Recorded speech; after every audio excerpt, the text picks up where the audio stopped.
Hello Hindi के सभी दर्शकों को मेरा नमस्कार। प्रिय विद्यार्थियों, आज की इस वीडियो में हम अध्ययन करेंगे महादेवी वर्मा के द्वारा लिखी गई कविता दुख की बदली। देखिए, इस कविता में महादेवी जी ने अपनी जीवन की तुलना बदली से की है और साथ ही साथ जो जीवन की नश्वरता है उसका चित्रण भी यहाँ पर कवित्री ने किया है। तो हम कविता को विस्तार पूर्वक पढ़कर ही समझ पाएंगे कि महादेवी वर्मा इसमें क्या कहना चाहती हैं। देखिए, मैं नीर भरी दुख की बदली। तो ये मैंने आपको पहले ही बता दिया है कि अपनी जीवन की तुलना बदली के साथ की है। तो हम प्रत्येक पंक्ति को एक बार बादलों के साथ जोड़कर उसका अध्ययन करेंगे और एक बार हम महादेवी जी के जीवन के साथ जोड़कर उनका अध्ययन करेंगे, तभी उसके जीवन का तादात्म्य यहाँ पर हो पाएगा। मैं नीर भरी दुख की बदली। महादेवी जी कहती हैं कि मैं जल से भरी हुई दुख की बदली के समान हूँ, अर्थात कि जैसे बादलों में नीर जल समाया रहता है उसी प्रकार मेरे जीवन में भी आंसू रूपी जल समाया हुआ है, अर्थात मेरा जीवन भी वेदना से पीड़ा से युक्त है। स्पंदन में चिर निस्पंद बसा। अब स्पंदन क्या होती है? कंपन, हलचल।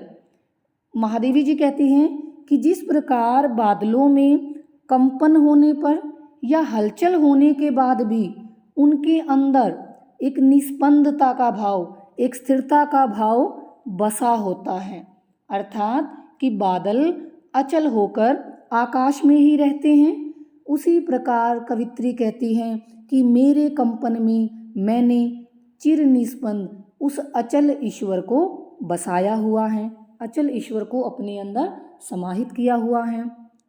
क्रंदन में आहत विश्व हंसा, कि जिस क्रंदन बादलों के साथ जोड़ेंगे तो यहाँ पर बादलों की गर्जना से लिया जाएगा कि जिस प्रकार जब बादलों का गर्जन होता है, बादलों के गर्जने की आवाज़ होती है, तो उससे आहत विश्व, जो पीड़ित विश्व है, दुखी संसार है, दुखी चाहे वो ग्रीष्म गर्मी के लिए हो या तपन के लिए हो, जो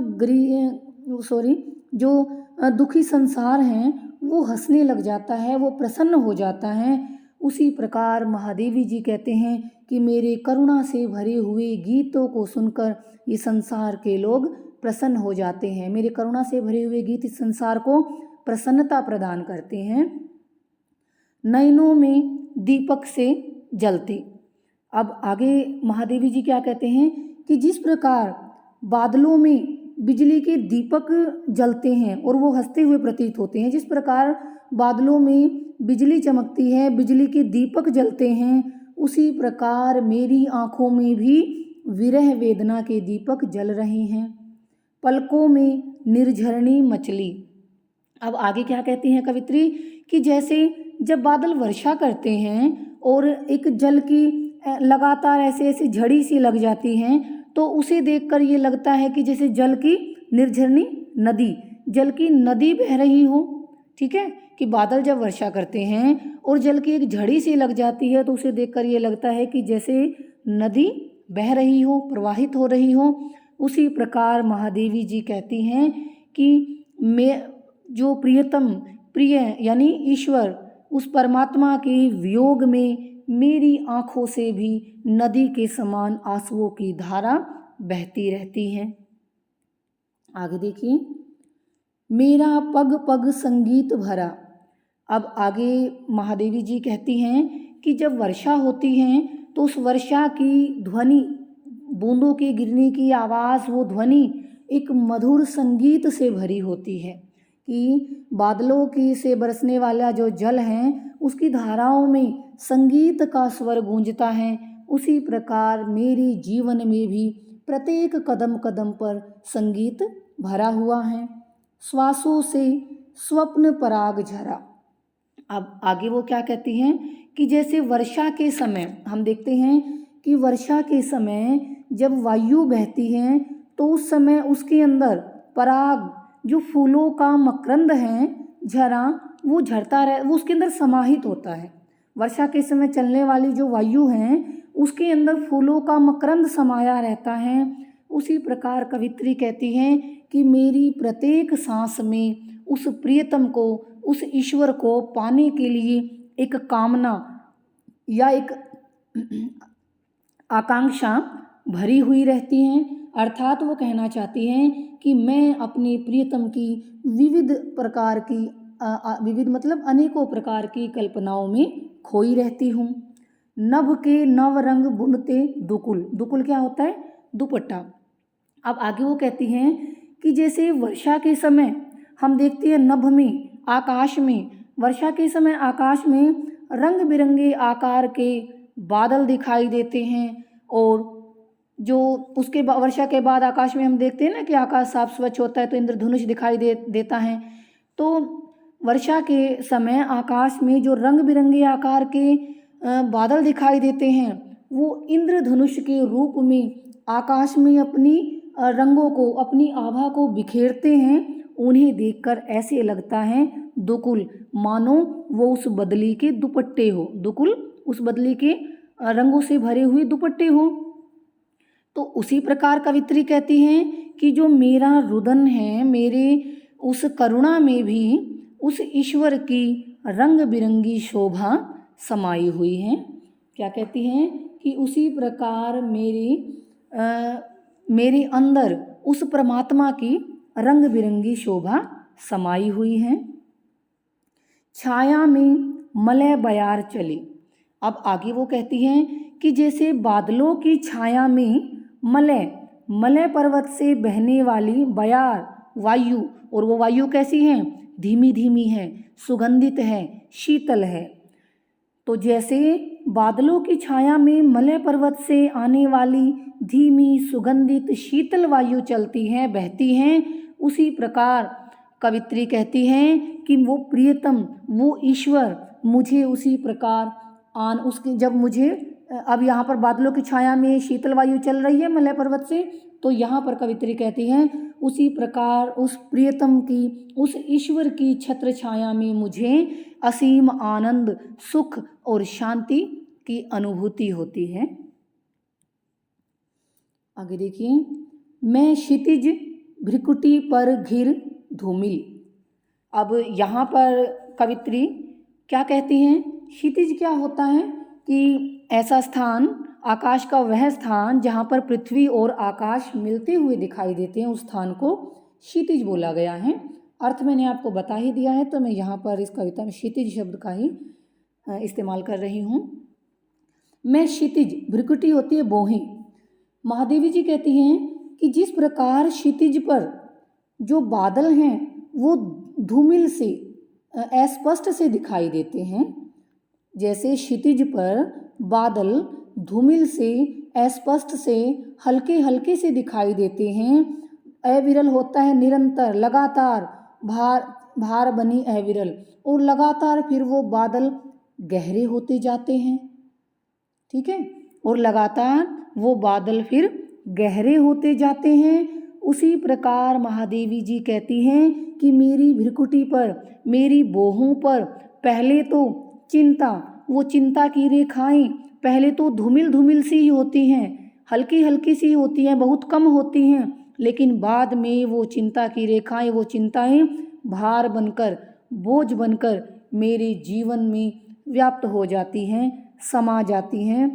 अर्थात कहने का तात्पर्य है कि जैसे ईश्वर का ज्ञान जो है वो पहले तो अस्पष्ट सा ही होता है, हमें उसके बारे में स्पष्ट ज्ञान नहीं है, लेकिन बाद में जब हम विचार करते हैं, चिंतन करते हैं, ध्यान करते हैं, तो वो ज्ञान स्पष्ट हो जाता है। उसी भाव को यहाँ पर बताया गया है। रज कण पर जल कण हो बरसी।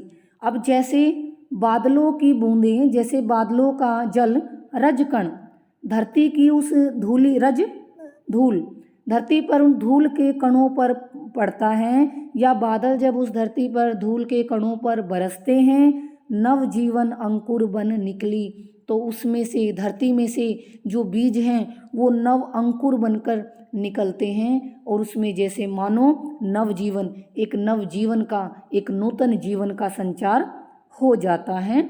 उसी प्रकार कवित्री कहती हैं कि मेरी जो वेदना और पीड़ा के स्वर हैं, जो मेरी वेदना और पीड़ा के स्वर हैं, वो भी, उनमें भी वो क्या करते हैं कि प्रत्येक प्राणी के अंदर नई नई भावनाओं का संचार कर देते हैं। और मेरे मेरे वो गीत, करुणा से भरे हुए वो गीत उन पीड़ित व्यक्तियों को करुणा और सहानुभूति प्रदान करते हैं ताकि उनके जीवन में भी नव जीवन का संचार हो जाए। पथ को न मलिन करता आना, पद चिन्ह न दे जाता जाना। अब आगे कवित्री कहती हैं कि जैसे बादल आकाश में छा जाते हैं, जब बादल आकाश में छाते हैं तो उनके छाने से जो पथ है, रास्ता है, न मलिन करता, वो मैला नहीं होता, वो मलिन नहीं होता।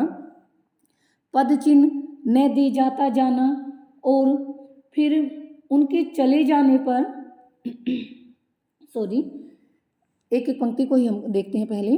पथ को न मलिन करता आना, कवित्री इसमें महादेवी वर्मा जी कहते हैं कि जैसे बादल जब आसमान में छाए हुए होते हैं तो उनके छाने से, उनके आने से जो पथ है, जो रास्ता है, वो मलिन नहीं होता। बादल अपने आने के रास्ते को मैला नहीं करते। उसी प्रकार कवित्री कहती हैं कि मेरे आने से यह संसार भी मैला नहीं हुआ है, मलिन नहीं हुआ है। पद चिन्ह न दे जाता जाना, और जब वो बादल वहाँ से मिट जाते हैं, चले जाते हैं, तो उनका पद चिन्ह, कोई उनके पैरों के निशान, कोई उनका चिन्ह शेष नहीं रह जाता। उसी प्रकार मेरे चले जाने पर भी कोई चिन्ह शेष नहीं रह जाएगा। सुधी मेरे आगम की जग में, सुख की सिहरन हो अंत खिली। अब आगे कवित्री क्या कहती हैं कि लेकिन फिर भी सुधी मेरे आगम की जग में, कि जब जब भी बादलों के आने की सुधी यानी उनकी स्मृति आएगी, उनकी याद आएगी जग में, संसार में, तो सुख की सिहरन, एक प्रसन्नता की लहर सब में दौड़ जाएगी। कि जब जब बादलों के आने की स्मृति, उनकी सुधी आएगी तो संसार में एक सुख की, एक प्रसन्नता की लहर उनके बीच में दौड़ जाएगी। यानी बादलों के आने को, उनके आगमन को जब भी वो याद करेंगे तो उनको सुख का आभास होगा, सुख अनुभव होगा।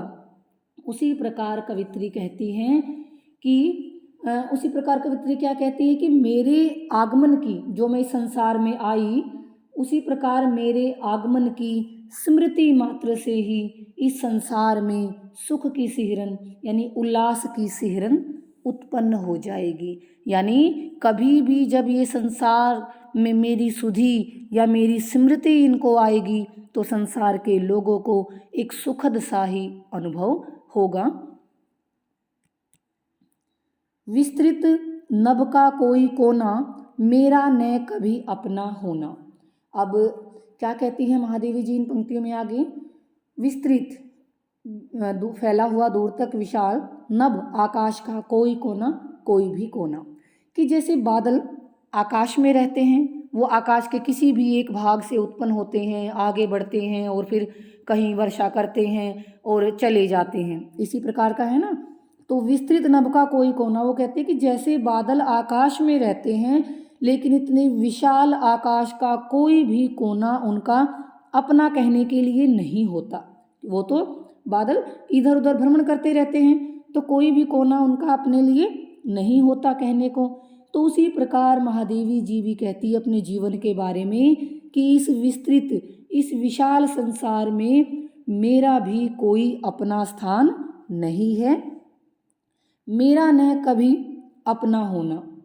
ठीक है, ये इसी के साथ आ जाएगा, मेरा न कभी अपना होना, कि इस संसार में मेरा कोई भी स्थान मेरा अपना नहीं है। कि जैसे बादल इतने विशाल आकाश में भी बादलों का अपना कोई कोना नहीं है, उसी प्रकार इस विशाल संसार में भी मेरा कोई अपना स्थान मेरा नहीं है। परिचय इतना इतिहास यही, उमड़ी कल थी मिट आज चली।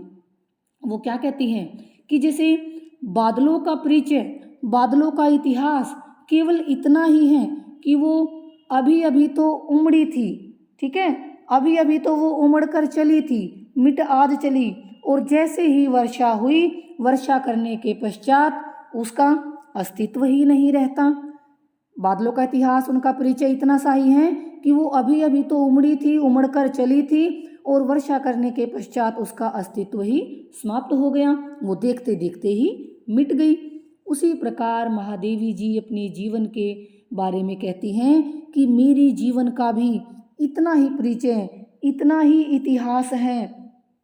उमड़ी कल थी, आज आज मिट आज चली, कि इतना ही इतिहास है कि मैं भी आज ही मानो मेरा जन्म हुआ, आज मेरा कल थी, उमड़ी कल थी, तो कल मेरा जन्म हुआ और आज मैं अपने अस्तित्व को विलीन कर रही हूँ।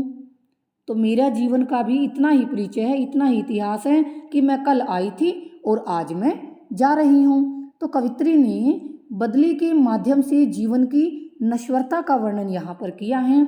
मैं नीर भरी दुख की बदली, कवित्री कहती है कि मैं नीर से भरी हुई दुख की बदली के समान हूँ, अर्थात मेरा जीवन दुख और वेदना से घिरा हुआ है। तो ये थी हमारी कविता दुख की बदली। मैं उम्मीद करती हूँ कि आपको समझ आई होगी। इसी के साथ आप सभी श्रोतागणों का मुझे सुनने के लिए बहुत बहुत धन्यवाद। मिलते हैं अगली वीडियो में।